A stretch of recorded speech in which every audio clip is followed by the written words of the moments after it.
evolved the Oak Island universe is that type of person. You guys, I can tell you're that type of person. You hear a story like this, you latch onto it like a dog, and you're just like, let's go. And yes, it's frustrating. And yes, you want it to be solved tomorrow. And yes, who doesn't want to find a chest of gold? Of course we do. Of course, everyone does. But it doesn't work like that sometimes. These things are hard. And so it's taking what it's taking. And that is, in this case, 10 years. Right. How does it affect us in changing of the history or getting down to the nitty-gritty of the history? It won't change history. It will explain. There you go. Perfect. Thank you. That's what I was saying. It will explain parts of North American history you've never thought about. See, I can't. The History Channel could not have come up with a better teaser than we just did right here. So I tell you what, stay tuned, folks, because this is going to be a good one. I can't wait. This is Robert Clotworthy, the narrator of The Curse of Oak Island. And I have a question for you. Could it be that you are listening to The Curse of Oak Island and Beyond live stream? This is a top pocket find, mate, for sure. Hey everybody, Jeff here with The Curse of Oak Island and Beyond live stream, J-Free 906. And tonight we're going beyond Oak Island. We're going to be talking about the episode that they had on, not last Tuesday, but a week ago last Tuesday, which was the season finale of season 3 of Beyond Oak Island, which was Treasured Adventures.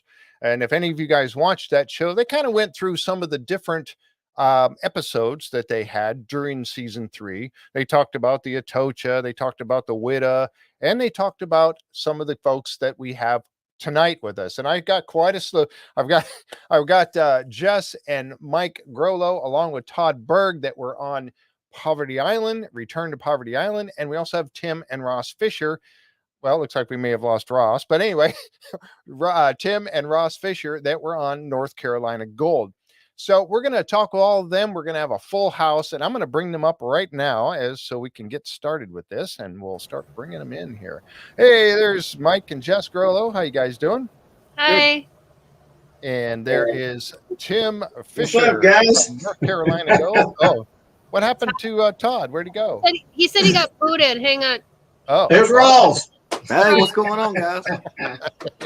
Hey, Ross, how you doing, sir? Good.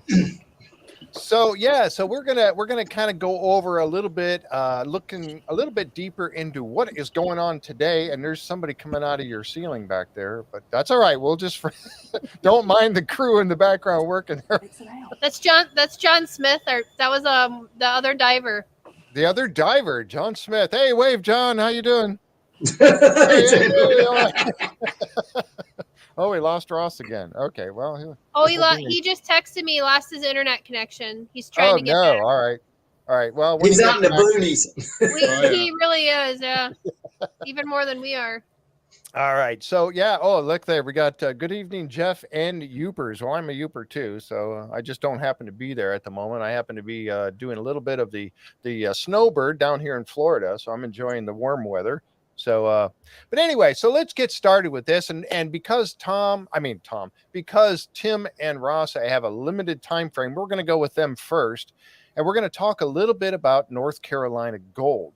And now you guys bought some property out in North Carolina that I guess, and you gave us an education. That's a wonderful thing I love about Beyond Oak Island is we get an education on all this kind of stuff. But I never knew that North Carolina was like the first big gold rush in America. Yeah, that's where it all started at. In the United States, gold was first found in the western part of the state, actually, closer to the mountains. We're closer to the coast, or about midway the state is where I live at, which is in Nashville, North Carolina, not Nashville, Tennessee, but Nashville, North Carolina. But there are between 8 and 12 gold mines that are in the actually full county area. And wow. The land that we've got is right near where it's where all 4 counties kind of come together. Mm-hmm. And that they call it the White Belt. It runs through, it's kind of a white clay that runs through the state, sort of diagonal. Okay. There's a lot of gold there, man. Look, we were running a little dirt today in the creek, found a little gold. I hadn't posted it yet, but every day, I can get gold any day of the week. I mean, anybody wants to come pan for gold, I can put you on gold. I'm serious. Look, I'm coming. I'm coming. I'm going to be I'm down serious. there. Come see me. And we're digging up this dredge. As a matter of fact, I was pumping water out of it today. We've had rain quite a bit. It's been a really wet winter. It's been not very cold. It's been more just, I think Ross is coming on. But anyway, it's been just a wet winter. So we pumped down the ship today, and what we're going to do is we'll dig up like 10 to 12 feet of material. That's where we're getting our pay dirt from. There's a layer about 2 feet thick that's got a lot of cobble in it. And what happened is the creek that runs through, or branch that runs through our property, went right through the middle of the dredge and filled it up with just mud and muck and leaves. But then there's a layer that's probably 2 feet to 3 feet thick with real fine cobble, and that's where we're getting decent gold to good gold. If you watch the show, we pulled it out most any time. People will get pickers out of there. Wow. And so anyway, there it is. We're trying to dig her up, but so we're digging like 10 feet at a time. And there's our crane we built. That's all hand built. We had to have a crane, we couldn't afford one, so we built one. That's amazing. I love that thing too. That is awesome. It works great. I'm telling you, it works great. We're building a brand new wash plant. We've got Franken sluice that was still running. It's more of a small machine, but it does a good job.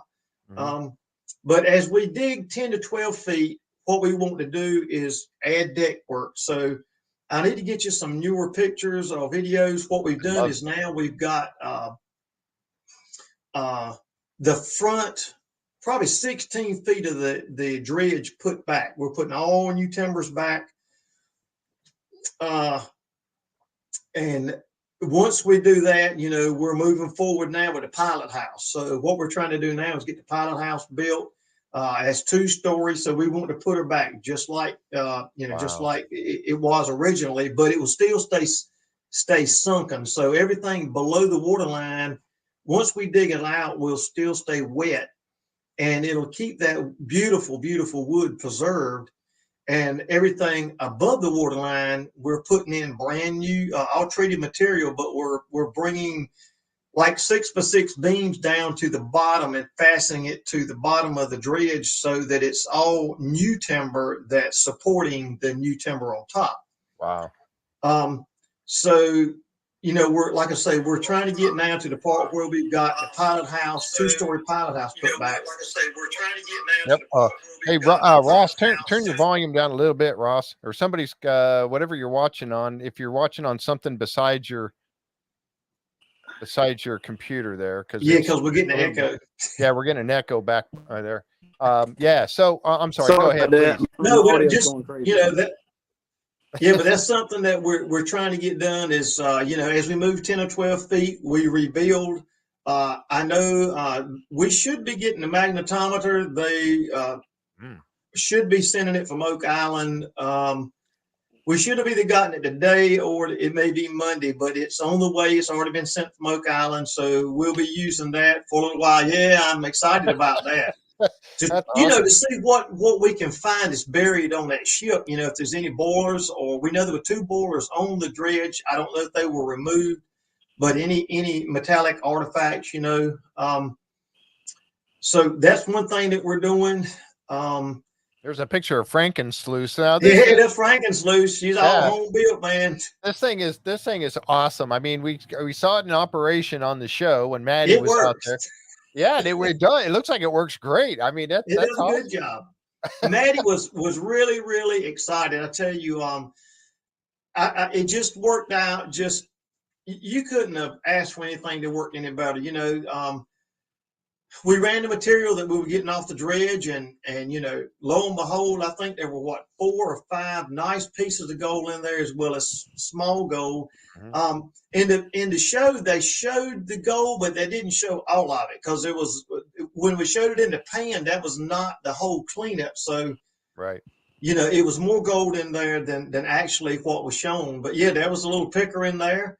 And I tell you what, he was totally blown away. I mean, I he would be found too. it, and I wanted to make sure, and Ross too, we wanted to make sure that you know, he left with what he found. I mean, that was just the right thing to do, you know, and that's just That's how we awesome. do things. Yeah, Um, that's really awesome.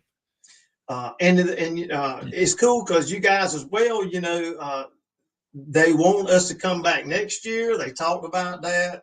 So it looks like, you know, if, you know, the History Channel moves forward with a new season, I know I talked with them. I talked with the executive producer. What day was it? It was this week, and he was letting me know about the magnetometer, and it looks like they're planning some pretty big things next year. And Great.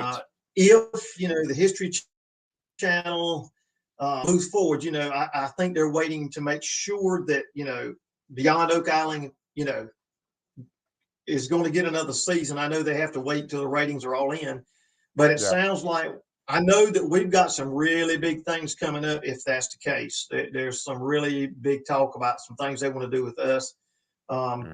We've just basically nailed down another 1,700 acres of gold mine land.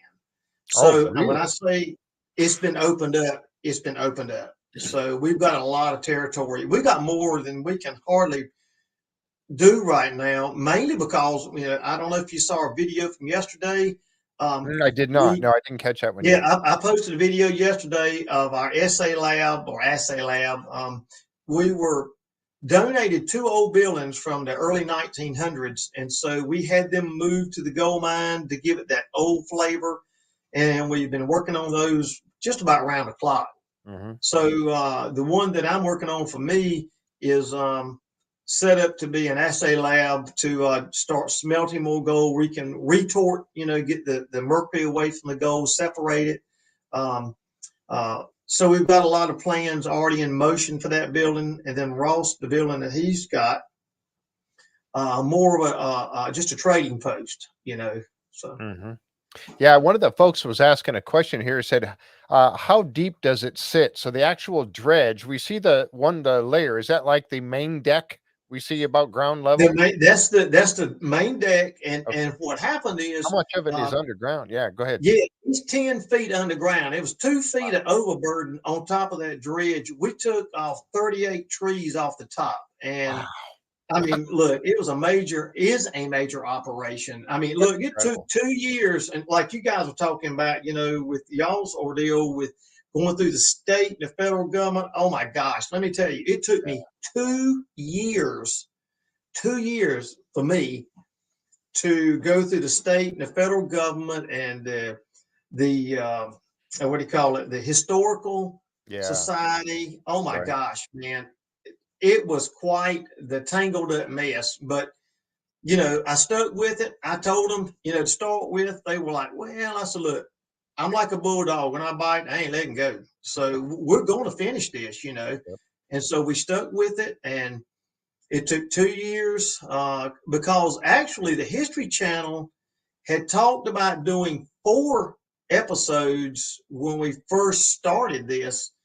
That's been 3.5 years ago. But see, I was not where I need to be with my, you know, my permits, and you know, it was a lot to all of that. You know, like getting permits because it's in it's sort of marginal wetlands, and you can dig so much in a marginal wetland under certain conditions. And because, you know, ours was considered such a historical find, they allowed us to move forward with, you know, with doing that, you know. So I've been really thankful for that. And so finally we got the green light. I called the History Channel back, and at that time I was talking with Zodiac Productions, I believe, out of New York. There was another company, but I have been totally satisfied with Prometheus. I tell you what, they do a fantastic job. That's what I mean, really, they are really a great group of people. The film crew and sound crew, and just an extremely good bunch of people. Yeah. That's what everybody that I've talked to so far, Jess and Mike, have even said that as well, that they were a great crew to work with, very professional. They knew what they were doing. They got everything coordinated. They've been doing it. I guess the team has been doing it for quite a while. So, and Yeah. that really means a lot. It really truly does, that they are that well-oiled machine when they come out there and get everything done. That's really nice to know that. Yeah. Yeah, they really are on top of what they do, and I can give them a call, and they've been extremely helpful about trying to work things out. So it's been great. Yeah, there's a we had also got the real treasure hunters. That's it popped up in here also. Yeah, he was talking about your crane. That is Mike Gattuso and his wife Lauren. They were working with Captain Joe Ziga down at the looking for Louis Ari's treasure down in Anclote Park down here in Florida. So I've been Saw hanging the out with show. them guys. Yeah, I've been hanging out with them guys a little bit. So good bunch of guys there. And they had the same experience with the folks from Yeah. Prometheus when they came out and did the filming out there and everything. So Yeah. yeah. So I mean, it's kind of neat, this community of treasure hunters, talking with even Matt Howell up there, working up in Virginia in his episode that he was on. Yeah. So again, great stuff. So I'm really hoping that we get to see you on the show again to cover more of what you're doing, because I tell you honestly, it sparked our interest, and we Yeah. were hoping to get another. They've been out to Poverty Island several times. They went to the Atocha a couple of times. They Right. went to the Witta a couple of times. I wanted to see Right. more on North Carolina Gold, so I'm really hoping that they get more, do more with you in this coming season 4. I really It hope. sounds, yeah. In talking with them this past week, when I say that, to the production company for Prometheus, they were real positive about if things move forward the way it looks like it's going. Mhm. They've got more than one show planned, and so and we look, when they were down filming, there was so much that never even got it made it. I mean, there was so many things that we had to show, and the thing about it is, I know with us, we've got the political stuff behind us and the red tape and all of that. And so we've got the green light to do our work. It's been more just with time, than anything else. Mhm. And so, like I say, the dredge piles, we haven't even really touched them since they left. I have not had a chance to go back because we've been working Really? on the dredge. So, those dredge piles, they are where they were left in around between 1906 and 1912. They're sitting just like they were when they Oh, wow. stopped. Wow. There are trees that's grown up through them. They're like 3 feet thick. I mean, that's how long these piles have been sitting. So that's amazing. there's that. We want to Mhm. get back on digging the dredge up.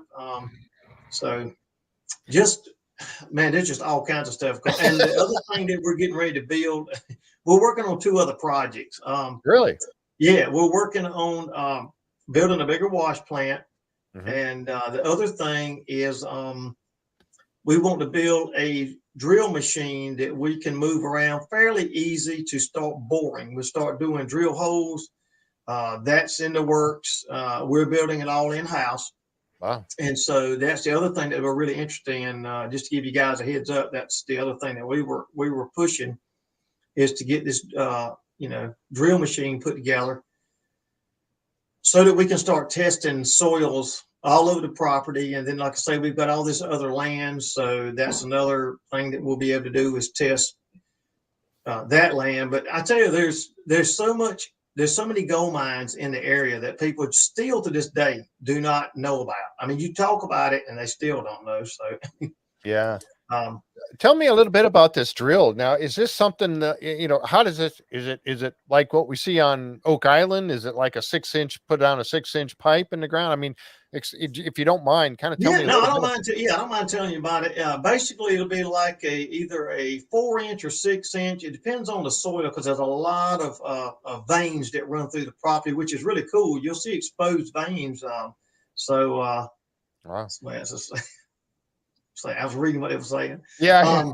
But anyway, what we want to do is do like a 6-inch bore you add you add the pipe. Like what we would do is probably go in 5-foot increments, just because we want to put it behind something like a side by side. The places that we're going are so remote. I mean, they're like in some ridiculously crazy places. So it can't be a big bulky machine, and then it needs to be so that we can bore down, like do a 6-inch bore, say 5 feet at a time, and see what we get. Because a lot of this gold, believe it or not, chunky gold, it's just on top of the ground. I mean, it's when I say that, you ever heard of sun bakers? I mean, it's like the sun; they're like right on top of the ground in the sun. I mean, we Wow. now we use Mind Lab. We've got our own little TV show that we do. It's called Eastern Outdoor Expeditions, and Yeah, I was just bringing that up. Jed. So what we do with that is one of our sponsors is Mind Lab. We've used a lot of different detectors, but I am really pleased with we use the old Monster 1000, which is extremely good for fine gold, and there's 7,000. So we'll take both detectors and we use them both at the same time. It's kind of comical. We were swinging the big detector, and then we're swinging the small. Yeah, that's us.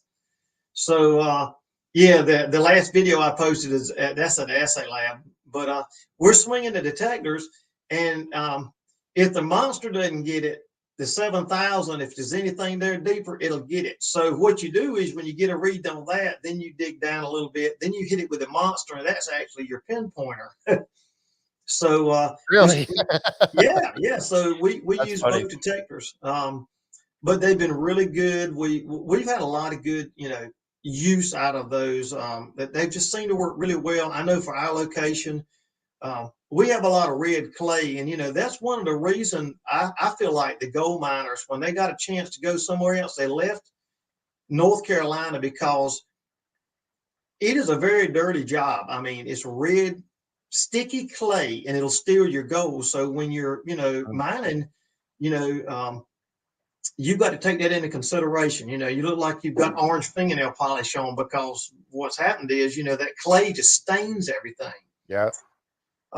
And like I say, it'll steal your gold. So you have to really wash the clay really well. In the old days, they had these things called log washers, and what they did, it was kind of like a big trough, and it was at an angle, and then they had a log that was pretty smooth, and what they did was they put steel spikes in it, and they would spin that log as they were putting that clay in there, and it would pulverize and beat that to a pudding. Okay. The gold would go down to the bottom. They called them log washers, here. Funny. But look, when the gold rush hit out west, I know what they were thinking. And we ain't messing with no more of this sticky red clay. We're going to where there's some clean dirt. Yeah, where it's a little easier to get at it. Yeah. So, wow. That's the biggest thing that we have with us. It was like today. I was digging some more out of the dredge, and we've got a 3-inch mud pump.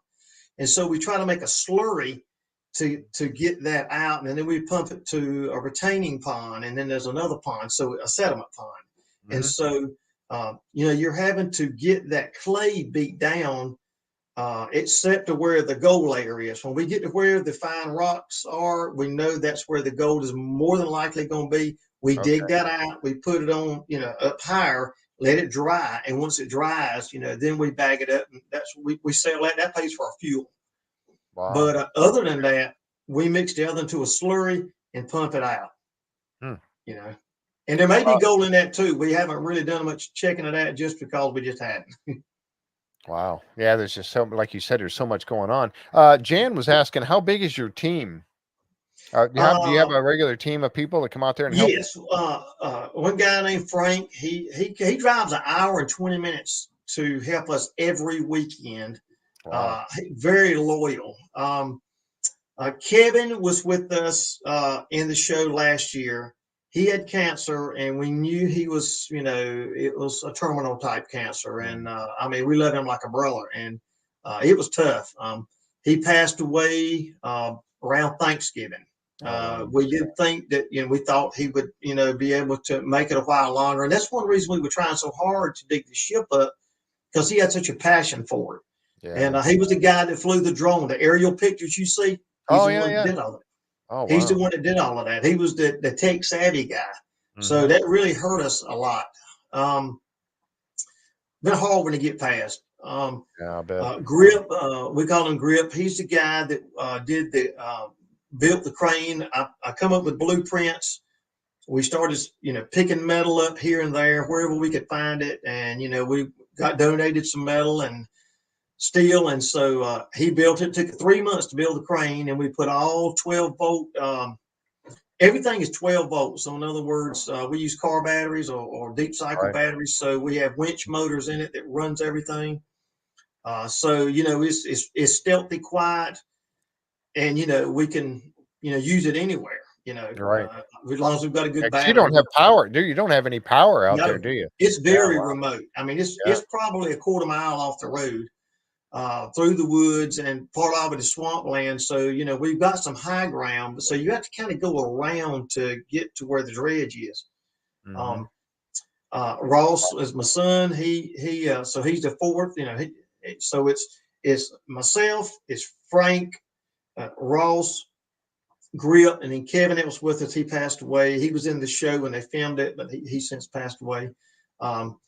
So that's the crew that we've got. It's actually, 4 of us. So wow.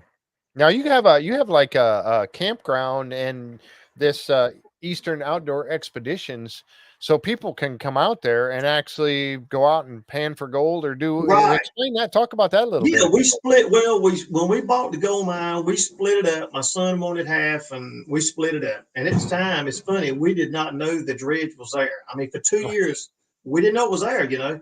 So we split the land up.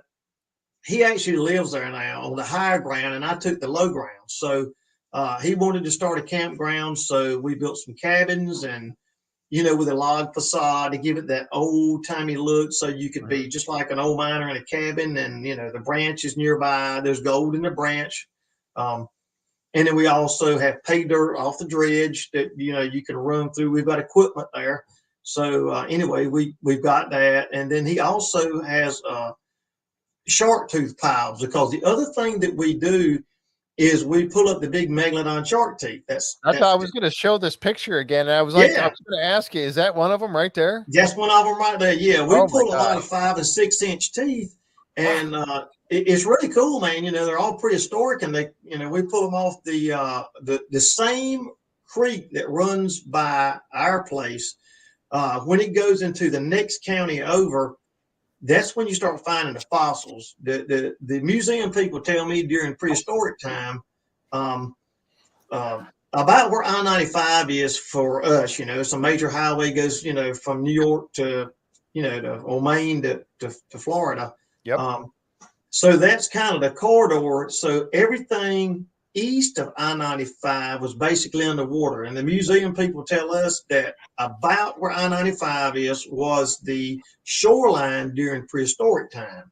Oh, wow. So when you go east of I-95 and get into creeks and rivers, that's some of what we do in the summertime, is we'll go looking shark teeth and whale bones and whale teeth, and we do that as well. So that's something that we offer as well, or actually Ross offers is, he's working on fossil hunt excursions for the summer. But I tell you, we've got a busy summer. I really, there's a lot of things going on in the TV world.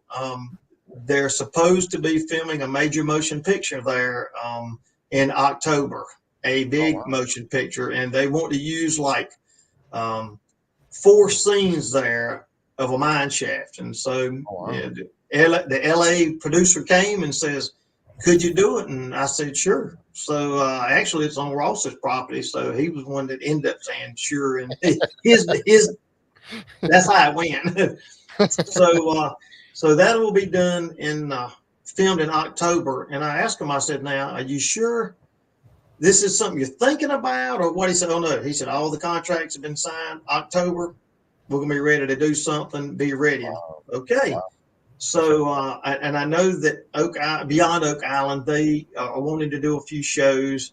I will say that Discovery Channel as well is already setting up shows. So we've got that kind of underway as well. Wow. So I know that the way it looks right now, if things go the way they're going, we're looking at 3 film crews, different film crews there this year. Wow. And then I usually fly to Alaska every year and prospect and with our show and film for about 2 or 3 weeks in Alaska. We usually go to Nome or Fairbanks, Circle, Alaska, Chicken, Alaska. I was there last year. So I don't even know if I'll have time to do that this year. And we've been going 7 years straight to Alaska. So, that's how busy a season I have. Yeah. Sounds like it. Oh my goodness, that's crazy. So real quick, and I'm going to open it up to some questions. I know you're limited on time, so we got a few minutes left here. Well, I'll work with you guys. Whatever we need to do, we'll do. I don't take up their time. I don't take up their time. Yeah, exactly. Yeah, I know. So, but I wanted to ask, so if somebody wants to come out to your place and spend some time out there, do they use the Facebook page? NC Treasure Hunters. Go to Okay. NC Treasure Hunters Campground. Is Ross's? He's handling the campground in, so it's NC Treasure Hunters Campground. All one. I found it. And if you do that on Facebook, that's how you set up for cabin rentals. And would love you to come down. You got to come down and get some of this red clay. All you guys, y'all need to come down. I am coming because I talked to you about this when I had you on the show last time. I'm down here in Florida right now because snow was getting too deep up in the UP up there where Jess and Mike are. And I'm like, all right, I got to go. I came down here to Florida and I have to go to Texas because I'm going out there with Gypsy Jules. She's got an event. Oh, wow. Yeah, I know her. She's got an event going on March 17th that I'm going to. Yeah. And I'm going to film out there and hang out with her. Yeah, that's going to be a lot of fun. And then when I come back this way, I'm coming to see you. So come see us. Would love for you too. All you guys, come by. You got a place for my trailer, right? Yeah, we can hook you up. I know that we don't have electricity there. If you can boondock, I can boondock. I got solar panels. I got the whole. You're good to go then. Yeah. Oh man, I can't wait. So I am going to come and visit you. Linda put up the link there, folks, for you. If you see that on there, NC Treasure Hunters Campground, and I've actually got it on here real quick. So if you want to go out and check out what the Rosses have going, or the Fishers have going on, this is where you can do it and look at all the different things that they've got going on. You can, and if I guess people can they come and help you dig the mud and everything too? If they'd like to, we've got plenty of shovels. We don't turn down shovel help. No, I bet not. Look at all. Oh my gosh. Yeah, there's the megalodon teeth. Yeah. That's so incredible. And that's something we really try to get the kids involved in. Is doing outdoor stuff as well as panning. We've got Ross has 2 fossil piles that are like 20 feet long a piece. Yeah, that's from gold. 20 feet long a piece that you can get in and dig. I think he charges $20 an hour, but let me tell you, if you've got some decent eyes, you can get a pile of teeth in an hour. And they're all prehistoric. We've got a guy that what he does is he's digging he's doing a big construction job, and he's been pulling this stuff out of the ground, and it's all prehistoric material. So it's never been through a machine, degraded. And so he brings us like 20 tons at a time and we just, put it in the piles, and it's never been messed with. Wow. That's crazy. And I can't wait. I cannot wait to come by and check this out. I really can't. The dredge is cool, man. If you got a place for me to park this rig, man, I'm coming. I'm going to park it. Yeah, that's not a problem. And what's crazy is, when you see how big this thing is, it's 94 feet long, 32 feet wide. The hull is 8 feet deep. And one cool thing is one wall fell over. When it fell over, it fell in the mud. And so as we started digging, we saw, like the bay door, the hinges were still on the door and they work. Wow. The windows was still in. We took one of the windows out, so that give us something to go by with measurements. Because I've got a lot of information off the internet about this dredge, when it was built, how it got there. And so between that information and what we're measuring and finding, we're able to build back. Like the picture you see right now, since then, we have already put 16 feet of new deck on the front, on where you're looking at, where that bucket is. Right. So we put 16 feet of new deck on, handrails up so that, and a gangway so that when you visit, you can walk right down and get on the dredge, and you can look around and you can see how they built it. So That's awesome. So, you know, there's been a lot of work, and I think now what they're hoping to do is when they come down to film, yeah, there's some gold. When they come down to film, we hope to have the pilot house built, which would be, yeah, there's some of the pickers right there. So, you know, hopefully by then we'll have it to where you can see the 2-story part of it. And we know it was painted barn red. The paint was still on the wood. Oh, wow. So we know it was painted barn red. That's awesome. And I can't wait. I can't wait to come out there. All right. So we're gonna open it up to some questions. If anybody, I know some questions have gone by here. I'm going to try to scroll back. Linda's been putting them up for us. So let's see. I'm trying to see if we missed anything. And Jess or Mike, if you got anything you'd like to ask, please go right ahead. I want to go look for shark teeth. Yeah, you need to come on down. And by the way, y'all did a really great job. It was cool seeing that, you know, seeing that ship underwater, you know, if you were flying over. That was really neat, you know. Thank you. So thumbs up for you guys, man. You know, stick with the dream. Yeah. Oh, absolutely.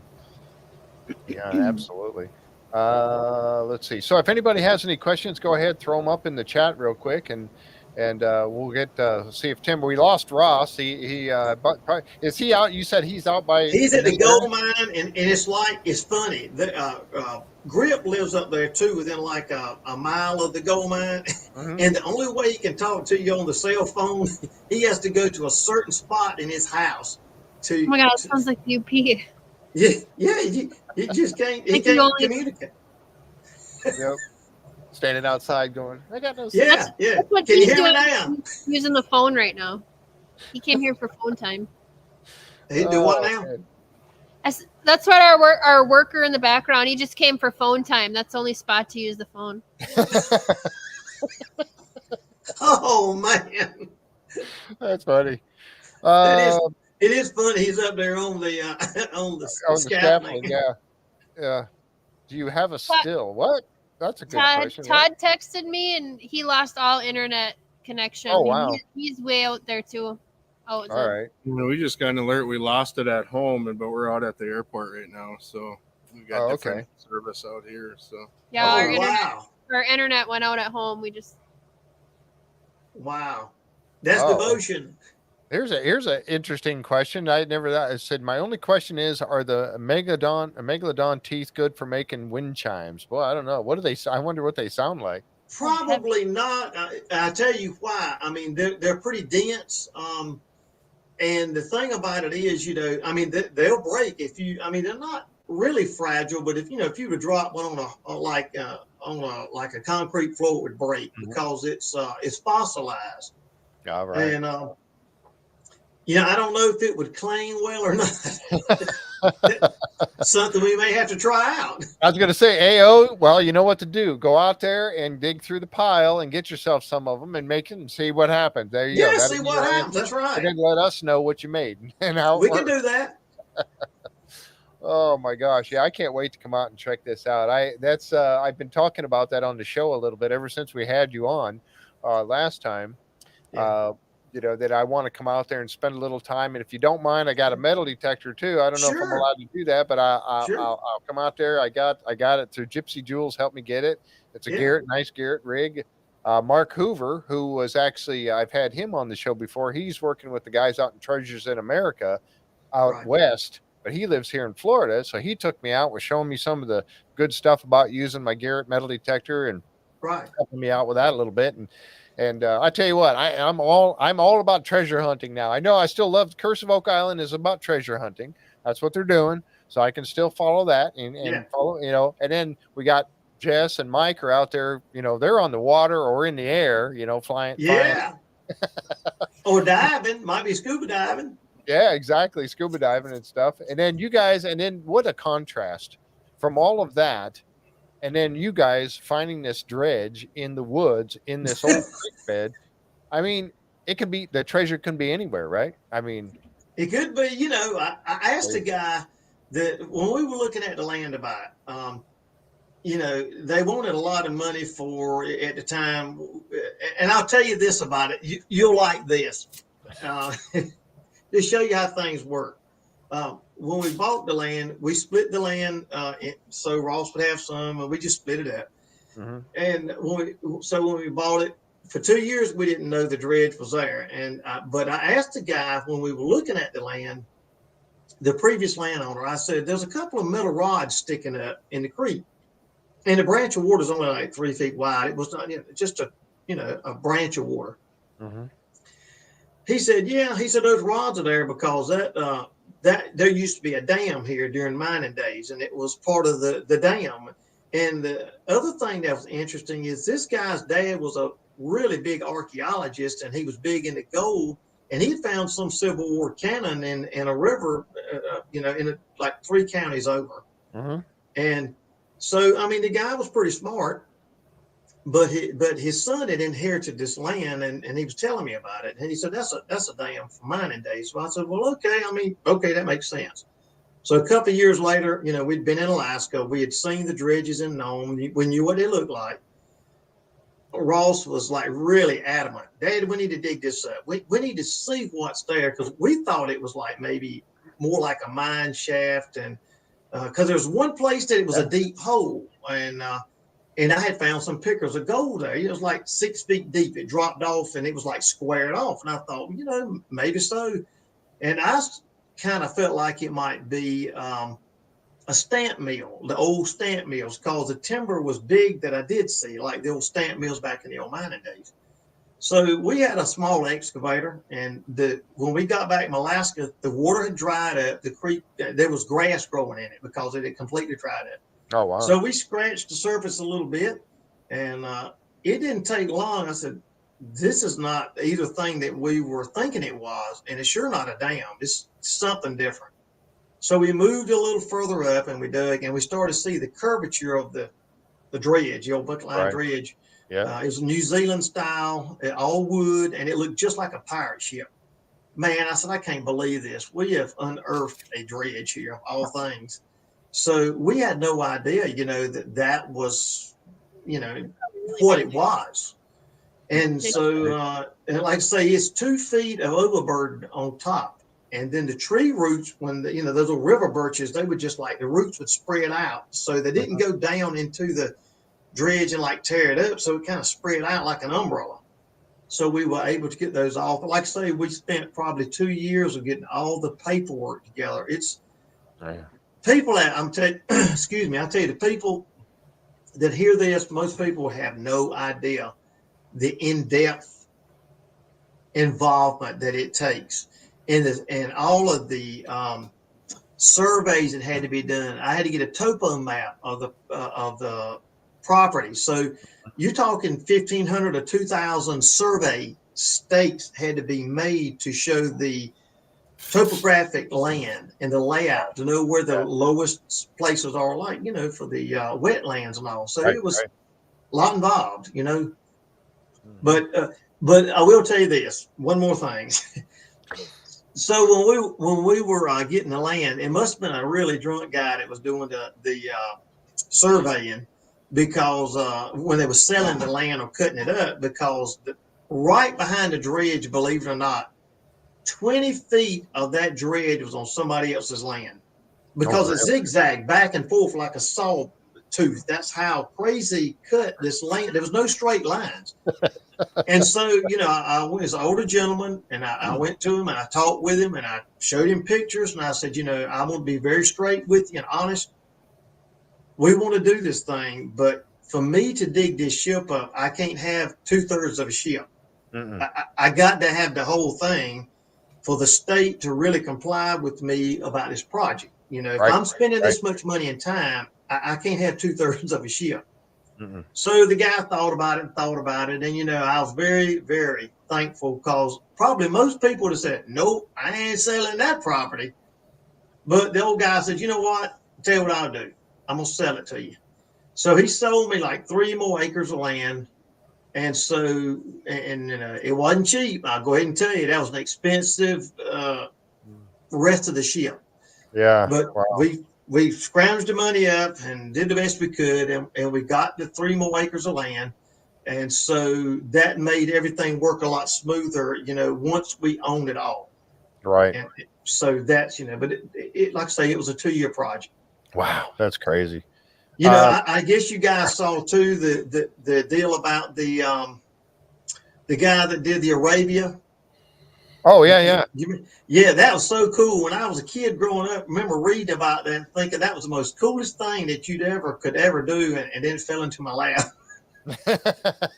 Now you're in the middle of it. Now you know all about that. I know all about it. Yeah. That's you're talking about the riverboats. Yeah. I think there's plans for more of his stuff too. I think he's got 2 more from what I understand that he's working on. Yep. Yeah, Matt Hawley. Yeah, exactly. Yep. Yeah, he came on and they were talking about, and that's such an interesting story too. How they bring up those riverboats and try to restore what they can, get some pieces off from it, but all the stuff that was still in it that was preserved underground, it's just amazing, absolutely amazing. There is a couple questions out here. Somebody asked about, are there still mine artifacts in the mine?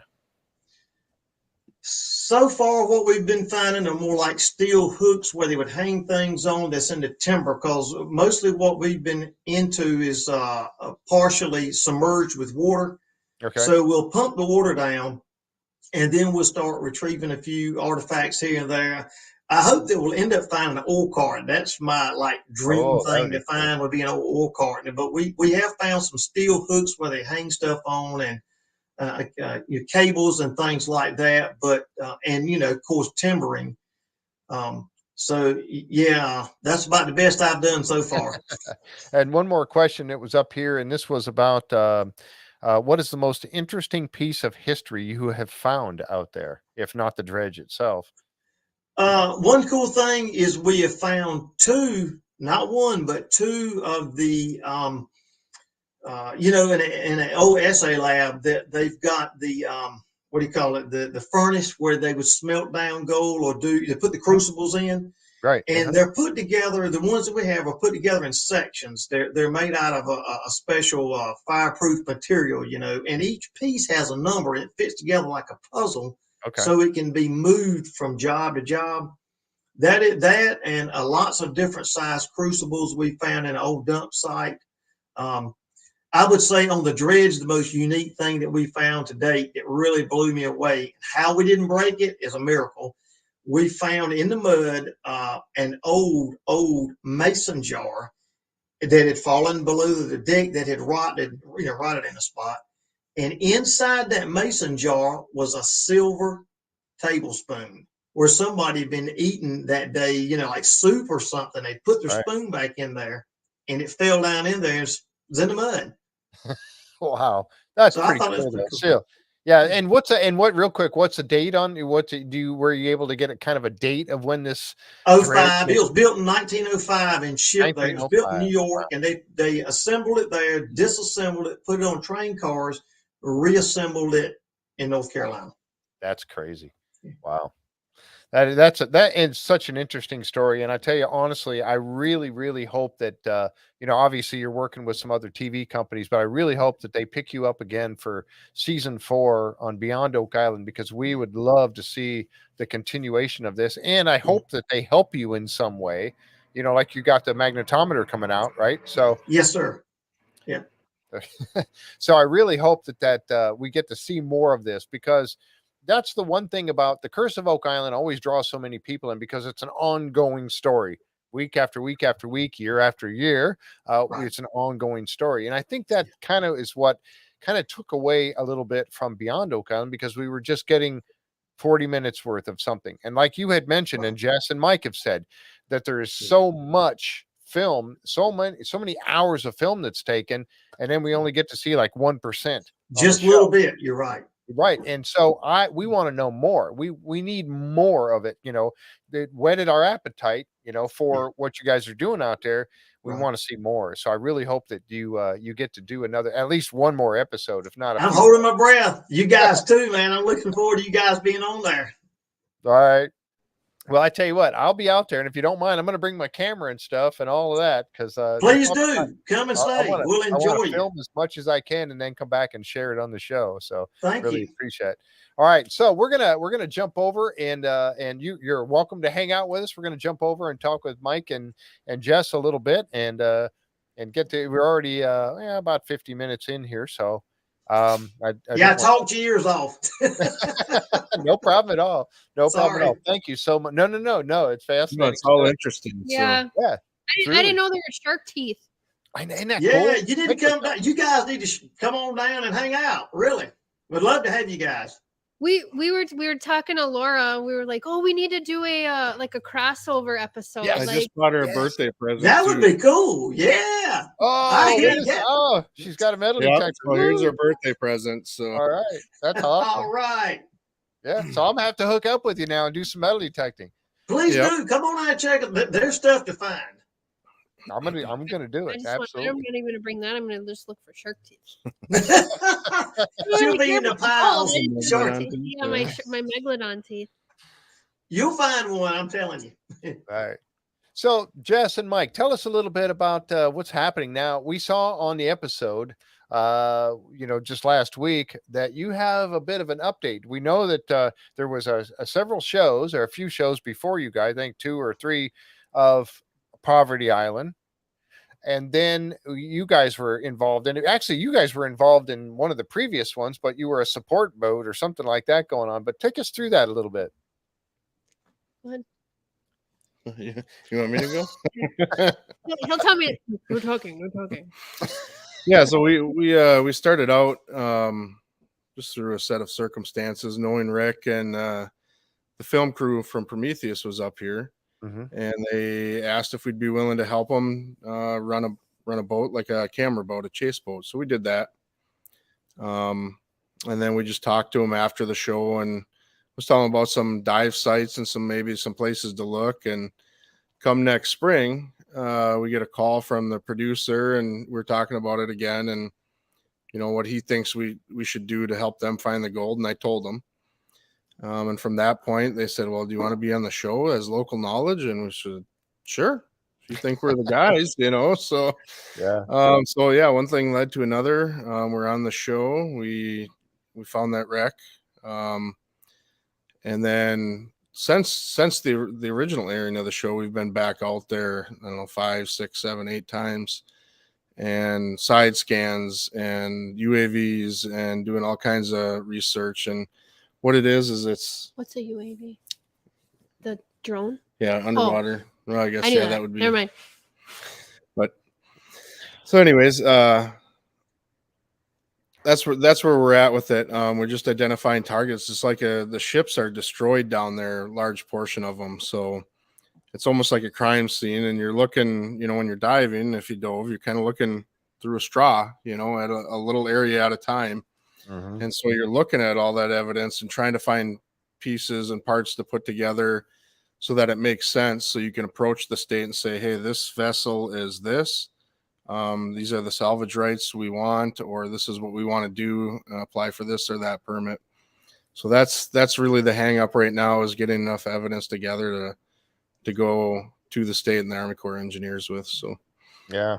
Tim obviously runs into that same issue with trying to get the evidence, put things together so you can get those permits.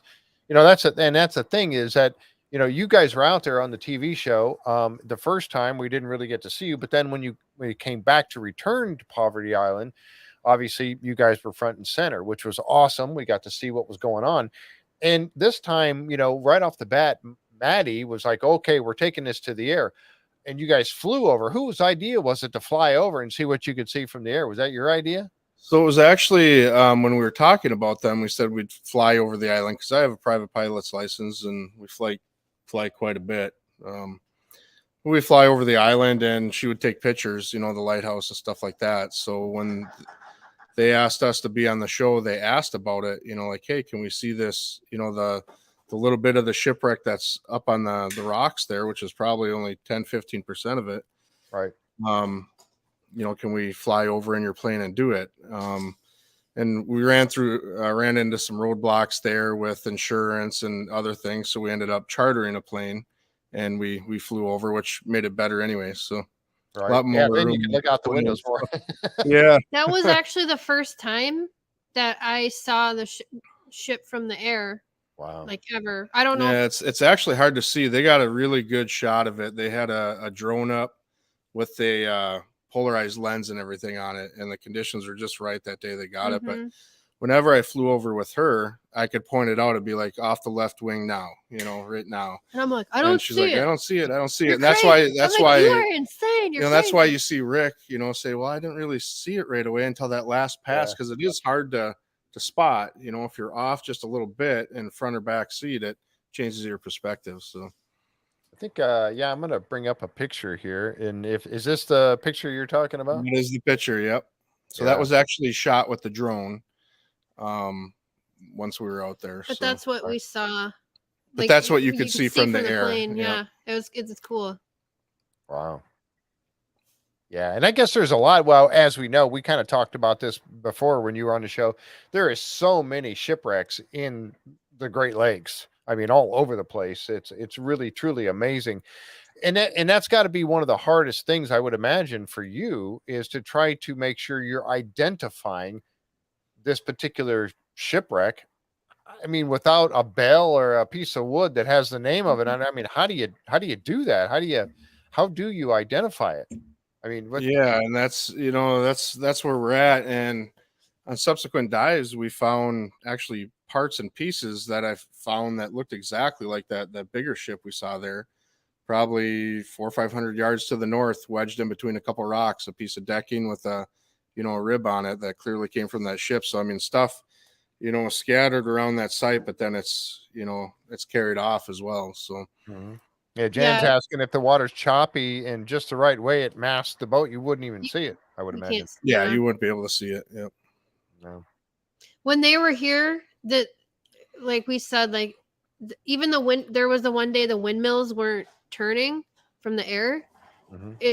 I've never not really seen them not move, but it was just everything was on our side. I was pretty insane. I think that's probably the biggest struggle is the weather, finding a good day to go out there, because it can be calm on shore and you get out there and there's 4 to 6 foot waves, that you're contending with and that are coming off the big lake. So, yep. Wow. So now we know, and you mentioned, oh, how's that? Okay, there's a good question there. How's that permit process going? That's Judy asking. Yeah, so we've spoke to some people, but what we really want to get is I want to get everything together first and present them with something that makes sense and not just a fragment of it. Hey, we think we got the Captain Lawrence, but we're not sure. Just more treasure hunters. So I want to be able to say this is the Captain Lawrence and this is why A, B, C, D, and go that route. Right. So I'm hoping that there's going to be more. We're going to see you guys more. I'm assuming that probably will happen. But again, you've got I don't know, is it slower in the wintertime? You obviously can't go out and dive on it right now. But is that you can still work on the permit process? But then again, if you need more proof, you got to dive to get the proof. And then right. And that's where we ended up last year. We ended up on a dive, and it was probably the last one of the year. It was so bad out by the time I came up. It was even hard to get on the boat. We lost an anchor there because we couldn't get it unwedged, because of the waves. So, oh wow. Yeah. So, that's really where we're at with it. So as soon as the ice is gone, and and that's the other thing too, is we could ice dive, but this year the ice isn't frozen far enough down by the island, so you can't really get out there by any means right now. He was like, I can land the plane on. I'm like, not happening. No. You're going. It was. Mama's not coming. Oh my gosh. Well, that's really cool that you guys got involved in this, and I know that being able to fly over it, see it. Rick was just amazed. I mean, you could tell how happy he was to be able to. That's so much fun. It was fun with. Yeah. And then they were on the, because when the other guys went out with the Kresge, Bob Kresge, I think it was named. Oh, Krepke. Yeah, thank you. Krepke. When they were out, they were on over by the lighthouse side, off of that side of the island, which didn't pan out to find anything over there. A lot of big rocks on the bottom. And then the other guys, I think, went out and they were looking on the north side or the west side, I think, of the island, something like that. And they didn't really find anything. And so then you guys come along, and then now you spotted it, and then being able to see it from the air. But and then you drove and you went down there, and there was a portion on the show that you had mentioned. I know we kind of talked about this before, but there's people that may not have been here at that other show. But you when you were able to look in, you saw one. It looked like there was a salvage boat that they think found. Oh man, I lost the name. The chest, yeah, and it was on top of one boat was on top of the other. Is that still would you believe that there was two boats there? That one, I think so. Yeah, that's what it looks like to me. There's at least two different vessels down there, and that part of the wreck is deep enough you can't see it from the air. And unless you're really paying attention, you might mistake it as one boat as well. But there's definitely different construction methods used between the two and differences between them. So right. Yeah, so the one ship sitting on, or one boat, and that would be hopefully the Captain Lawrence, and then you saw some kind of like what looked like boxes inside or chest inside, and yet you can't, you're not allowed to go in there and get them, and and all that without permits and all that, or salvage rights, getting that stuff started, I guess. So is that kind of the plan, to go back out to that one, or and work that same site? A little bit of both, because the lore around it is there was 5 chests out there, and the story that goes with the Captain Lawrence is that they recovered a chest and then it sank. So there might be 4 more chests, on a chain leading off the wreck somewhere too. So we're not looking just at the small picture. We're looking at the big picture, really trying to figure out what happened and what's going on there. Yeah, and I've got a couple pictures. Let's see here. Well, okay, I got the picture of the gentleman that was supposed to be with you guys tonight. There's Todd. So Todd, this is we lost Fayette. Todd. This is where we picked him up when we were filming. But yeah, that's what is it? The ghost town. Fayette. Yeah. Yeah. And then this was a picture of one of what we think is one of the boxes, or a box.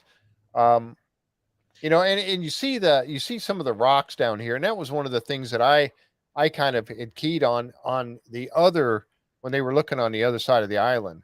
On the other side, which I think would be on the south side. And again, I'm not sure exactly. I'm trying to think my orientation with Escanaba and everything.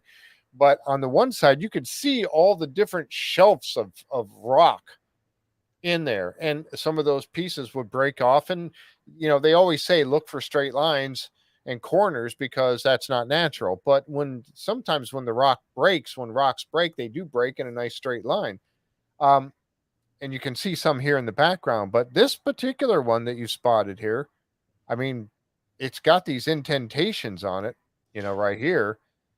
I don't know. Like a ball or a knot or something too. Yeah, and that's a picture from the drone we sent down underwater. So we didn't dive on that one yet. So but it definitely looks interesting enough to go out there and take a look and see what it actually is. So now, are you allowed, when you dive, are you allowed to at least kind of touch it and clear off the you can wave it off and stuff? And if it's not a wreck, be a little bit more liberal, but when it's a wreck, they're protected, in Michigan. So it kind of changes things. But now if you've got boxes that are separate from the wreck and aren't part of the wreck, now that would be a lot easier to go after than trying to get permits for the wreck itself, actually. Right. Now there's something right here that we saw, and I think I have a highlighted picture of it. It looks like a cable or something that's laying cable right or here. a small chain. We don't know yet. I'm gonna see if I can find that other picture real quick. That's kind of lit up. Where did I put that? It's in the same group here, but it looked like there was it's actually highlighted. Oh, here it is.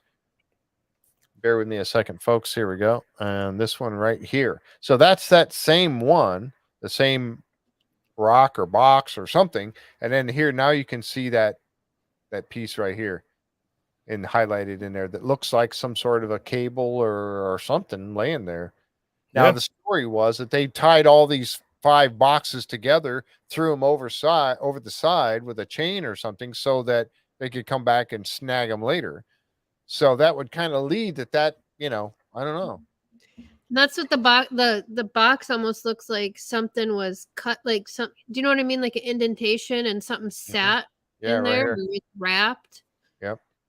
Yeah, it does not look natural. I mean, it really does not look natural to me. And again, I'm not an expert on such things, but it doesn't look natural to me. It looks like there's a slot cut on this side and a slot cut on this side.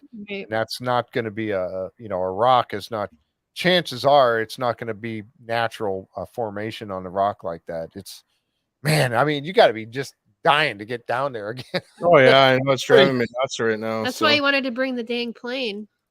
I told them we could land on the ice and do an ice dive if it froze. Yeah, that's what I'm talking about. No. She ain't gonna let that happen, I guess, right? So then And you I'm did have all-time supervisors, hence the crown. now I won't say what I was thinking there. I'll just I have keep that so many crowns too, so this is Yeah, I love that. That's your birthday month tiara, right? Your birthday month Right. crown you're wearing. and then I Okay. have a different crown that I wear on my actual birthday. It's even more like and then I have like other crowns that I like slip in the Amazon cart. I'm like, what was this for? Oh, not crashing the snowblower. Oh, that's hilarious. Did. So, folks, how many of you out there in the chat? How many have a birthday month? Okay, or a birthday week, more than just a day? Yeah, there you go. I bet we're going to see a bunch of hands popping up here in a second. Here's another picture that, and this was that there's actually that looks like a chain to me right there. It is. Yep. That was That's what cool. the first update. Yeah, so that was the first update we gave them, and we did chase that down a little bit and found out where it went. So, All right. So it wasn't tied to some boxes, though, huh? well, on the one end it wasn't, but we don't know on the other end what it's connected to yet. So. Very good. All right. Looks like, and what was this right here? Was that a piece of wood? Was that a plank? Yep. That's part of the ship, and then the bigger piece that it's sitting on is like part of a deck of a ship. So yeah, somebody it's robots kinda, asking. off. Go ahead. It's off a little ways from the main wreck. So Okay. All right. Most do not realize the weight of a chest of gold. Is it true it weighs more than that of a car? It depends on how big it is. It's really heavy. So like somebody like he could not go down on his own, and here it is. Yeah, come swimming up with it. Okay, He's here like it the is. strongest man I know, and he still couldn't. Yeah, that's just an interesting interesting picture right there. Let's see, and I've got a couple more that you shared with me. Here's a fun one. This is we kind of talked about this earlier. We were laughing about the fact that they need to do a bloopers reel. It would be so fun to see the bloopers and the funny stuff that happened during filming of one of these episodes. And you guys get to see it. You get to experience all the fun stuff. We don't get to see all that. But, here's looks like a little clowning around, with Maddie. So that was we were filming or whatever, but I happened to snap I was taking pictures, and I don't even remember what was happening there. All I know is Maddie was laughing and Rick was super happy. Well, you found a boat. You found a boat to dive on. I would be pretty happy about that. I think that's you know what that was? We were side scanning then. Oh, okay. Yeah, that's great. Good stuff, man. I love that. I'm going to share another one here too. Of course, we want to hear, more about your story and what's going on, but I had to show this real quick because this was kind of fun. Now, during the episode you guys were on, Return to Poverty Island, of course, they showed this scene right here of you guys sitting in looks like the loft of a barn. I'm probably telling him stuff like what he has to do when he gets home. yeah, she's got the look of disapproval on her face. I know, right? She's like, she's not approving. Or he forgot to do. Yeah, something about you didn't bring that home like I told you to, or something. But I love this picture here because you see this shot right here. Now here's one from behind the scenes a little bit. You guys are actually sitting Look on at I a have my glitter shoes on. yeah. You got your glitter shoes on. You're sitting on a pallet and you're smiling. So you're actually got your chair sitting on a pallet. They needed to raise you up a little bit. Yeah, and Yeah. I think they had to put mine up a lot higher. Oh man. But that's the kind of stuff, they had an episode of I think it was Drilling Down or something like that. They had an episode where they were showing it was behind the scenes. It was showing all the people that are involved in the sound guys, the executive producers that are on site, and the camera people, and everyone that's there. And it was such a great show to watch. We need more of that kind of stuff. We need to see So- more of this kind of stuff. Kind of a funny thing, and I don't know if Jess shared it with you or not, but during the main episode there, if you look on the bow of the boat we're side scanning on, that I white don't and think blue I told boat, them. there's like a gray blanket and it's kind of like checkered. There's actually camera guys and sound guys hiding underneath that blanket. Really? Yeah.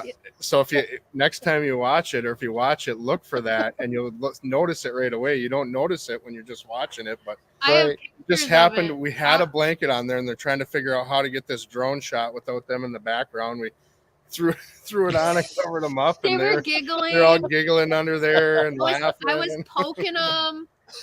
So It yeah, was funny. It's actually a Oh lot my of fun. gosh. So, That's hilarious. Oh man. Let's see. Oh, D Jones said she has the whole month of August because hers is August 31st. So there you go. There's your birthday month person. Yeah. Me, I celebrate my Christmas Day until my birthday is the 12th of January. So from Christmas like till it. the birthday, she gets that whole time frame. There you go. I approve. Birthday week for sure. Oh, Jan says I don't have one. So there you go. Okay. I don't have. She must be a leap year baby. Oh, maybe. I don't know. Yeah. And and Linda says, of course, who wouldn't? Yeah, right. I should skip say birthdays. my birthday is in December. Stop. Mm-mm. Sorry, I'm trying to click these off now and I'm getting all mixed up. Linda and I are fighting each other for putting up. Yeah. Jan's a leap baby. There you go. Yep. And here's an interesting picture too. This Look is how tall great. I am. This is really great. There's Todd, who was supposed to be on with us tonight. Can I turn this for a sec? Look at who's here. He's shy. Hey, okay. So, we got to Diver. go. All right, we got to. Okay, who is this now? That's John. He's in the blue shirt in that picture. He's Yeah. our diver. Okay. Diver. Oh, okay. I'll bring the picture back up real quick. Okay, so this guy right here. All right. Yep. Yep. The diver. The Other diver. So tell us, now we got you on here, John. You got to tell us a little bit about your adventure with these guys out there. Well, anytime I'm with Mike and Jess, it's always an adventure. We never know what's going to happen, but I'm always supervising. exactly. And she's bringing the food. She's making sure we're well fed out there. True. That's true. I do feed my boys. So, That's awesome. I made homemade salsa and then when the TV crew was here, they're like, "You got any more of that salsa?" So they would go on I'm like, "Yeah, here you go," and they're like putting it up on a pedestal, and they're like, "We got the salsa, guys, let's go." You should can it. So John, tell us. I mean, were you diving with Mike, or tell us a little bit about that whole thing? yeah, I was on the episode with them diving, and I've been on that wreck a couple times earlier, but when you're starting to change your mindset of what to look at and what to look for, we start noticing a lot of things we just normally would overlook. And Mike and I have been back several times since the episode, taking measurements and just seeing what we can see to try to identify those wrecks. So, are you looking forward to getting back out there and doing some more? I would have said. Absolutely. Oh, I know man. Mike said earlier, I heard him when I was working in the background. It's so dependable on the weather because we start out and it'll be calm, and Mike and I will come up from a dive and Jess is like almost green. I'm like broken bones. I'm like, "Get out of the water. We're going home now." I'm like trying to hold the boat down, and they're just under the water swimming. Well, you need to get you need to get your certifications. You I can will dive in there. never. No, I can't even snorkel over because of the ghosts. The ghosts are down there, and then the ghosts grab me. Trust me, it's true. It's The like ghost. it's like going in the basement with the light off. You think somebody's going to chase you out of there or something. So, John, how long have you been diving? Do you dive with?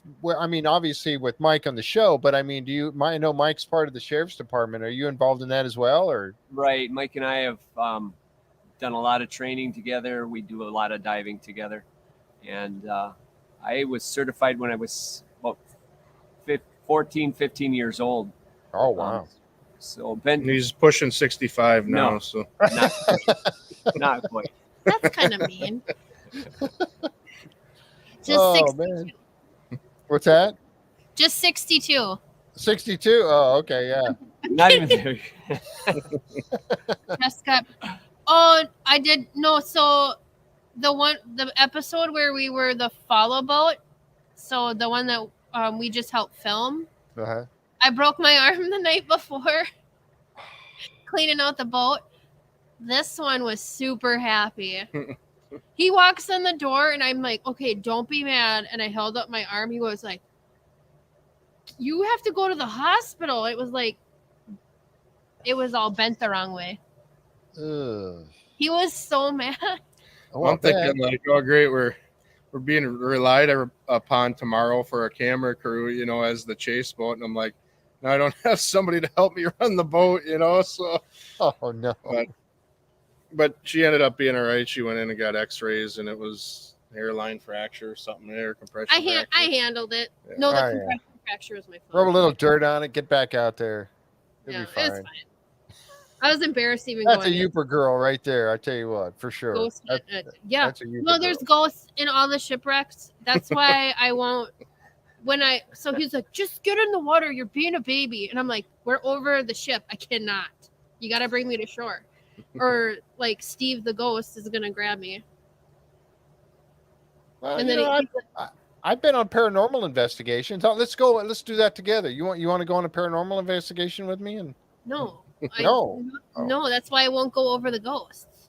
well, you won't be in water. We'll be fine. We'll be in. You know. They're more movable on land. I'm good. Okay. All right. I won't press the issue. I love to go on paranormal investigations. I think they're a blast.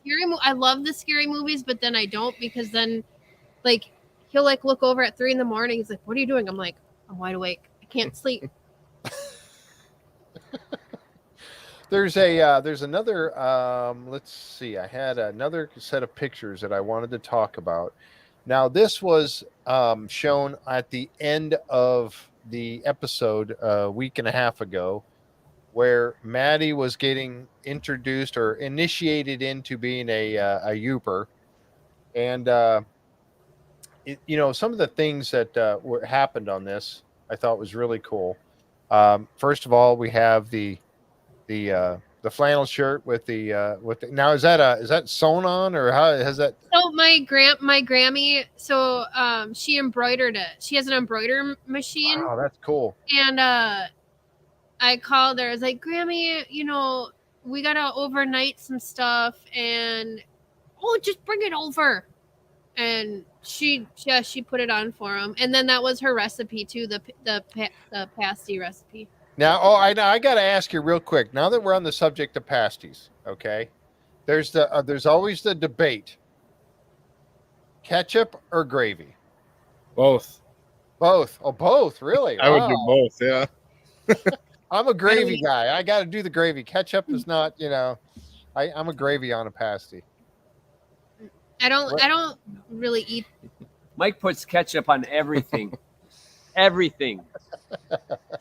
I have to bring I call them emergency packets. So like if whenever we go anywhere, I have, you know, the little packets from like McDonald's or whatever. Yeah. He'd be like, oh, I forgot my bottle of ketchup. I'm like, it's okay, honey. I have your emergency ketchups in my purse. And I do. Or like sometimes I'll see him. I'm like, what are you doing in my purse? He's like, I'm looking for my emergency packets. Well, you know, if you go to a wedding or a banquet or something too, Yeah. they don't have ketchup, so you gotta bring your own. Yeah. So. We've gone so many places. He's like, I don't have ketchup. I'm like, I got you, baby. I got you. That's why he loves you so much. You can Yeah. tell right He there. puts it like on the. I make homemade Alfredo, and he was like, "Can you get me the bottle of ketchup?" I'm like, "Get out." I don't think I've done that yet. But. You have. Well, I'm kind of that way when it comes to Taco Bell hot sauce. I guess, and I can't even get mad at him because I was ripping on him the other night for putting ketchup on his mac and cheese as I was loading it up with my hot sauce. So I was like, Yeah. There's a good question for you right there from Linda. Do you put rutabaga in your pasties? I don't cook them. I make my mom or grandma do it. So I don't know. All right. I don't think they do. So you can the pasty shops around here have them in there sometimes, but I don't know. He I think only that's eats kind of meat like and an potatoes. older Uper Yeah. type thing. They like the rutabaga. So Yeah, my mom was all about the rutabaga in it. Me, I just the everything else but that is fine. Yeah, I never. But again, it's not a. I'll eat them with or without. It doesn't matter. But when I made my own, and I did take a crack at it. There's a few people I know that make them. They're awesome, and changed it up a little bit from the traditional pasty to a breakfast pasty, which I thought was really good. Those are really good. And then a pizza pasty with like pizza stuff inside. That was really good too. So there's a kind of It's a pudgy pie. Huh? The pizza ones are pudgy pies where you put them in the and then you put them in the fire. Yeah. Oh yeah. Like that. Yeah, exactly. Yep. So anyway, I like them all. I like them all. I'll eat any of them. But I have tried, and I have to admit, even though I'm a gravy guy on my pasty, I tell you what, Taco Bell hot sauce, not the fire, not the mild, but the hot, the one in the middle on the pasty. You got to try it. If you like Taco Bell hot sauce, try it on your pasty. It's pretty darn good, I think. All right, good. Back over to you again. And then the tumbler. The tumbler. Now you made that one, obviously, and it's got Maddie's name on it. That's pretty awesome. Mm-hmm. Yeah, Maddie's got like 1 million of our cups, but yeah, so that was for and then I put Uper because he didn't have a Uper one yet. Oh yeah, yep, I like that. Yeah, you can see it right here, Uper, and he's got his name on the side of it, so that was really cool. And then of course that's a huge pasty right there. I mean, that's like twice they made that was like we were laughing. That was like 2 pasties in one. Yeah, and that's like twice the size. Yeah. So when Maddie called it a patsy, but they didn't air it. He called the first thing he called it was a pasty. Yeah, people have done that. I've heard people do that. They all started laughing, and then he's like a patsy, and then he was wrong again. So they were dying laughing, and that's why you saw Rick, laughing Rick, really hard. Oh, he was busting up. You could tell. Oh yeah, we were all laughing, and the funny thing is, when we film this, we do the like the Zoom, right? We can't see them; they can see us. We can't see them, but we can hear them. Oh, okay. So yeah, so we can hear what's going on, but we can't see. So we're hearing the play-by-play, right? And they're telling Maddie to put on the Stormy Cromer cap, which is made in the UP. Right. And then they said, "No, go ahead and untie him," which you don't untie him. And then you don't do. I was saying he's not wearing it right. Him look really stupid, So yeah, we're hearing it, and I'm like, oh no. Yeah, you don't untie them. I've never seen anybody untie them. They're always up, and you got the little bow in the front. Where you tie. They actually just pull down on the sides. Yep. Yeah, I mean, that was really funny. When we did that. That was that was really fun to do, even though they weren't here with us. But it was fun and it was funny. That was hilarious. They made him recite like 3 or 4 different things too, like Uper sayings, and I think they aired one maybe, but but it was kind of funny. So. Oh my gosh, yeah, that's hilarious. Oh, and I've kind of I had so many people when I was living in Pennsylvania. I had so many people that made fun of me saying "eh" all the time. So I guess they kind of got me out of it, and now I don't say it near as much as I used to, eh? but it's when I was hearing them go through it, you betcha, eh? It just reminded me I've got so many friends up there, Geezo Pete's, and some of the things that are said up there all the time. It's hilarious. Even Linda says Geezo Pete's. I've heard her say it before. But anyway, that was hilarious. But the size of that pasty just blew me away. I couldn't believe it. Yeah, there you go. Oh my gosh, that's funny. But anyway, I know that's what we really wanted to talk about you guys, but I didn't mean to. But I had to share some of that because it was pretty good. Oh, that so- was Go ahead. fun. Yeah. Yeah, it was.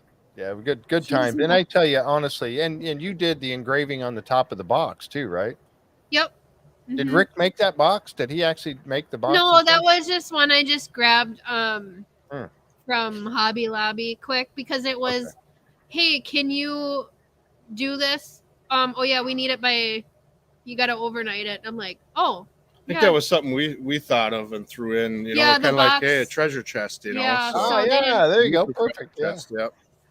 There was a bunch of other stuff too I grabbed, but they didn't. They're like, you sent a ton, so but I sent them some like Lake Superior agates.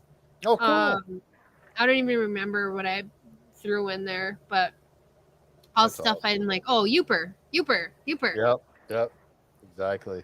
But the Stormy Cromer, I mean, that right there, the Stormy That Cromer was and the his past, idea. those two things right there are definitely the Youper things right there. So the Mhm. Stormy Cromer, that's, you know, yeah, you got to have that, and you got to have and you got to have the pasty. If you could do both of those things and say, hey, you're in there. So Yeah, But so- coincidentally, I think when they told us about that, I was flying a local guy here. He asked for a ride for the honor flight to pick up a donation from Stormy Cromer. oh really? So I was actually there that day, and I picked up that hat from the store, and it's got a UP embroidered on it. So it's kind of everything just worked out. You know, Mhm. it's kind of neat. Yeah. Oh yeah, somebody just Barbara brought, and I know we have a couple Youpers that are watching the show. Oh, Youper lights from Eric out there in Brimley. Do you have one? yeah. Ketchup, eh? Tom Burns. So the Youper lights are, yeah, they're really cool. Oh yeah. Wait. So I think the Youper lights are actually a Oh, yeah, you can trademark see it now. coming. But you want me to shut the lights off? Oh yeah. Oh Let me yeah, see. check this out, Can you folks. This is really cool. You got to have the right flashlight. Yeah, he's going to turn the light off, and then you'll see him light up here. But see how the little speckles are. There you go. See how they're glowing. I'm going to make you full screen here. Hold on. No, hang on. There you go. Yeah. See how they're glowing? Youper rocks. And people go out there with these flashlights. It's a UV flashlight, but it's got to be the right one. And Yeah, they find it's- them on the beach. You just go along the beach and find them. And there's a guy by the name of Eric, and I can't think of his last name, lives over in Brimley. Rintamaki. There you go. Thank you. And He, I think they had them on Discovery they Channel had him on. actually. He's got an episode coming out on Discovery Channel. okay. Yeah, But that's really an it's, interesting thing. It's got to be this wavelength. Yep. V3, yeah, the 365. Yep. Yeah, or you won't really see them. hmm It is That's kind of a amazing. neat thing, though, you know, and it's That's how we like my Easton loves doing that. That was actually one of when I first saw him, I'm like, hey, great, a rock you can only see when it's dark, you know, with a special flashlight. But when you go out at night and you're going down the beach looking for them, It's that's when it addic- becomes fun. it's addicting. It's almost like finding gold, but not quite, you know, because Not you're like, quite, yeah, but still. there's one, you know, and then you're like, oh, that's kind of cool, you know, it's something Yeah. fun to do with the kids and Mhm. everything else. So Yeah, and Yeah. then you're right about having the right wavelength of the UV light, because I did have one and it didn't work very well at all. No, you got to have that, and it's got to We be have a whole bright host enough. of them though, so we'll take you. Mhm. Yeah, and he sells them there in Brimley. So, boy, man, we could talk about Youper stuff all night. I miss the homeland. I'll have to get back up there pretty soon. I am going to be back up sometime, probably in May or somewhere around that time frame, because I've got to head for Tom Burns' house. I got to head up to Nova Scotia, and go up there to hang out at the Mug and Anchor and have a beer or a pint with Tony Sampson and all them guys. So a lot of people to meet up there. We'll take the plane. We'll meet you up there. See, that's what I could go with you. When are you going? Can I hit When you you're ride? going, we're just going to see you guys. well, actually, and we're going to Florida at the end of April, so maybe See, and I'll be coming back, but I'm gonna be gone by then because I'm heading to Texas in March. So, or here in about 3-4 weeks, I'm heading to Texas. but I'll be back, and I'm going to North Carolina, and all that kind of stuff. But heading back up there. So before we wrap this up real quick, I wanted to ask, so you guys that were on, they actually had you guys come back on the show last Tuesday night, a week ago Tuesday night. They had you come back on the show and talk a little bit, kind of give the guys an update. And I wanted to show the picture here real quick. So this was you guys giving the update of what's going on. So I'm assuming, and I know you can't really say much because you're under NDA, but I'm assuming this means we're going to see more of you in the coming season 4 of Beyond Oak Island. I'm hoping, probably. I would hope so. Yeah. It's the magic 8 ball, and it's TV, so you never know what's going to happen. But I would hope that if they renew the season, we would be persons of interest, and I guess that's all I can say. So right. Well, I tell you what, we if there's a season 4, no comment. Yeah, we'll see a lot of old friends. There you go, Linda. Thank you. That's very true. And I tell you, I would love to see the continuation. That's kind of what I was talking about earlier about Oak Island, and people love it because it's that continuing story. And now we've got now we've got Poverty Island now with, I think, how many episodes has it been? 3 or 4? Yeah. 3. 3. Okay. Yeah. 3. And so we need that. We need more. We need a continuation of this story because it's not solved yet. And you're that close, or it seems like you're that close to solving the story now. You've seen things underwater. You've seen what looks like a box. You've seen what looks like a cable. You've not really had a super good chance, at least we haven't seen, that you've got to explore the shipwreck that's down there. We need that continuation. So I tell you what, if I could, get a hold of Mr. Lessard or something, and try to put a vote in for you guys, we got to have more Poverty Island, and we got to have more of the Groleaus out there. That's just, Yeah, I think you're heading in the right direction. Yeah. So. And and with the guys in North Carolina there, I mean, those guys have enough. I would love to see them have their own spin-off show. It sounds like they got a ton, so that would be awesome. When we watched them, I was like, oh my God, those guys are Southern Youpers. They're so nice. I know they are. I was They like, truly are. Yeah, they truly are. Yeah, Poverty Island. Yeah, AO says a Poverty Island is another gem in the treasure hunting world, and I can't wait for that treasure to be found. There's so much. Like I said, we had so much more, but obviously time constraints, and and plus I have so much stuff in here, and I don't know how to get it.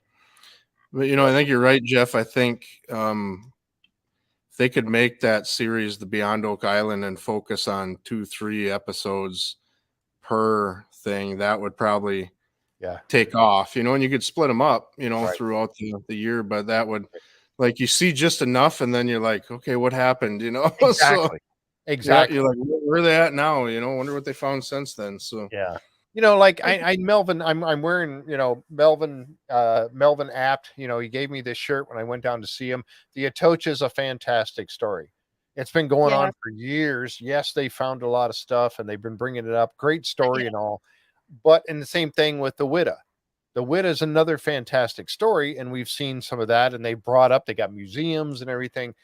We haven't seen the end of your story yet. And we haven't seen the end of or the continuation of the guys in North Carolina.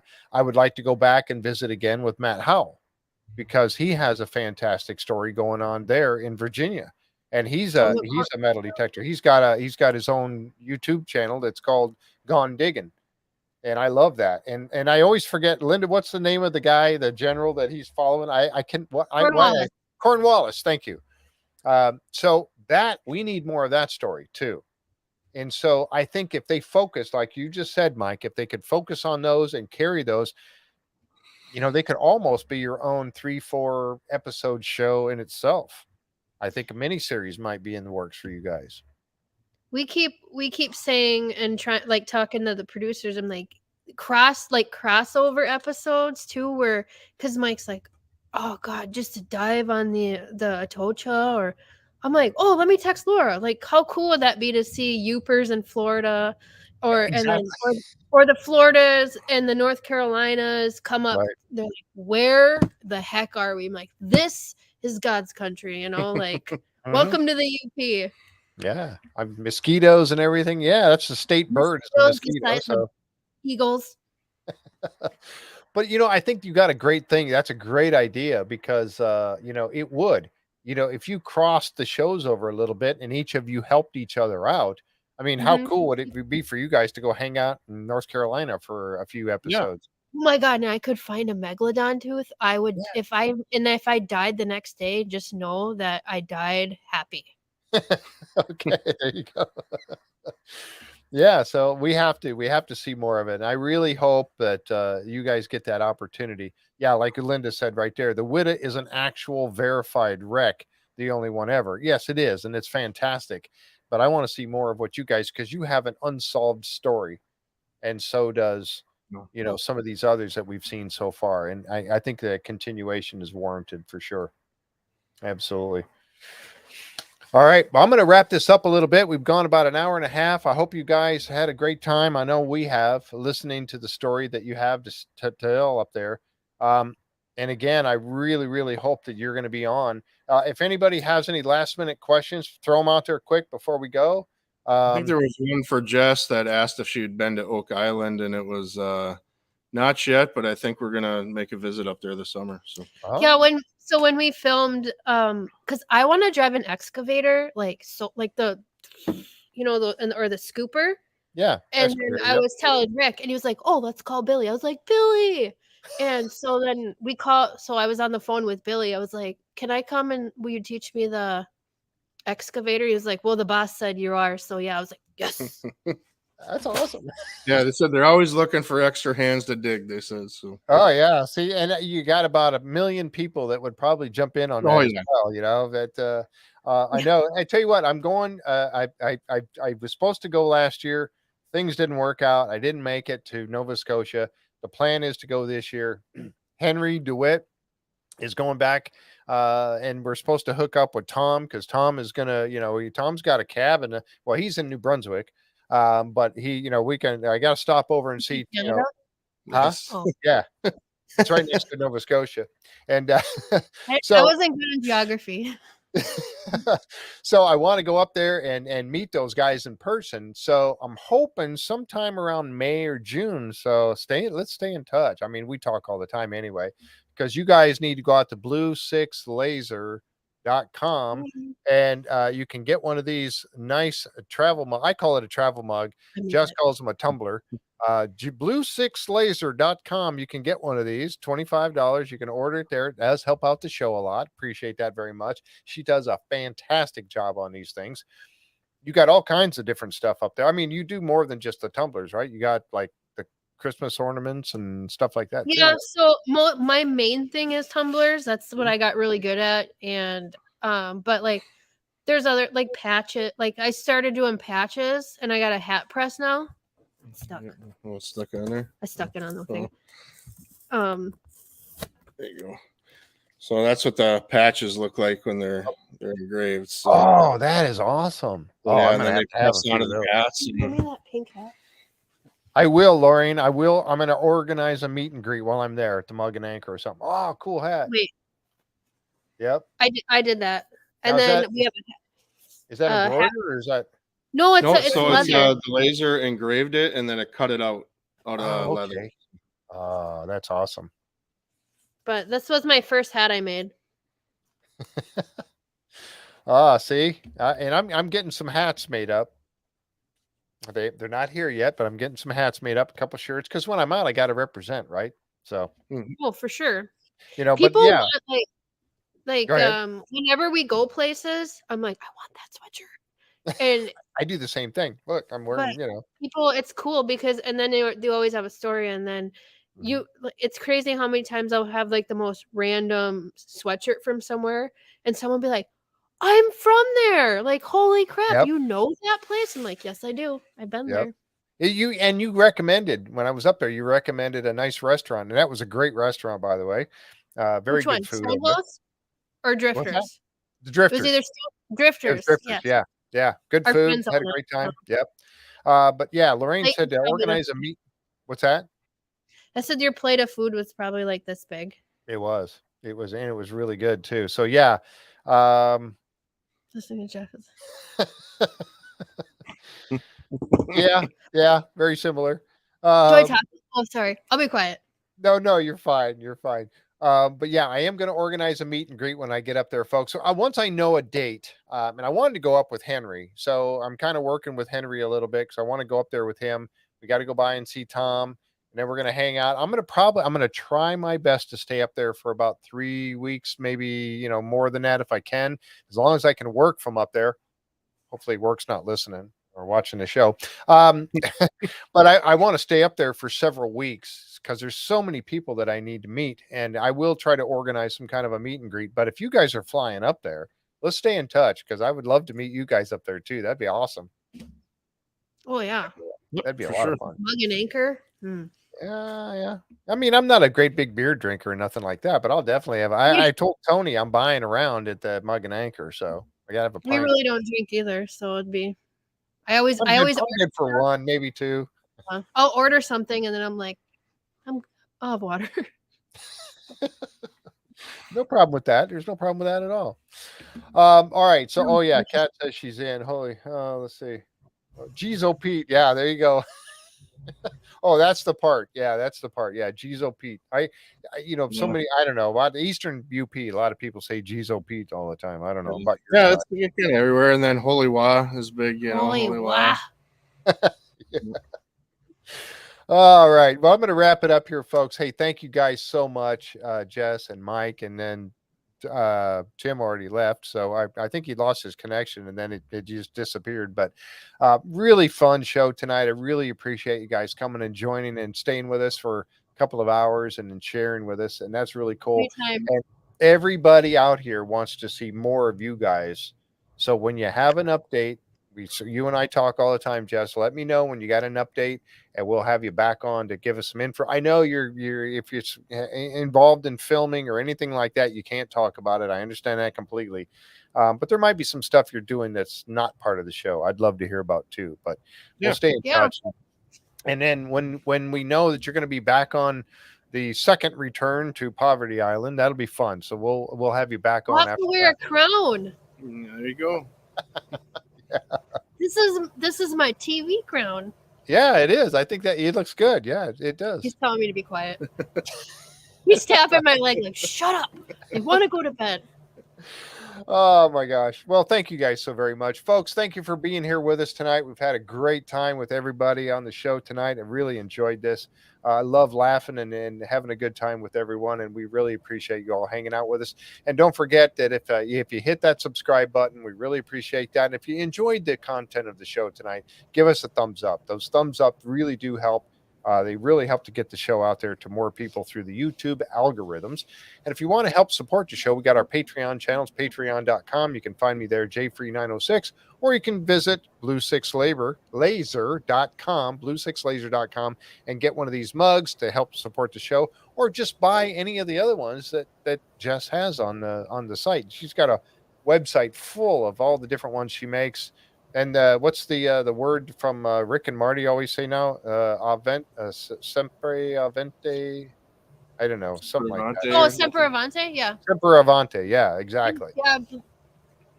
So yeah, you can buy one of those out there too. So check it out. It's blue6laser with a Z on it.com. You can check out that. There is a description it's down in the description of the show. You can see it there as well and check all that out. Guys, thank you so very much for being on tonight. Really appreciate it. Had a great time. Is John gone? Did he leave? No, he's still here. He's still here. Hey, John. Hey, all right. Yeah. Really nice to meet you, John. I appreciate it very much for poking in there. Really good to meet you. I had to put him to work, so he's my laborer. Oh, okay. Well, he's a diver and a laborer. When he's not diving, yeah, okay. Carpenter. Yeah. Is she a slave driver, John? Be honest. I can't complain. She makes sure I'm well fed when I'm helping. So See, I'm going to try some of that salsa. I want to try that. I will. I'll make it. It's really good.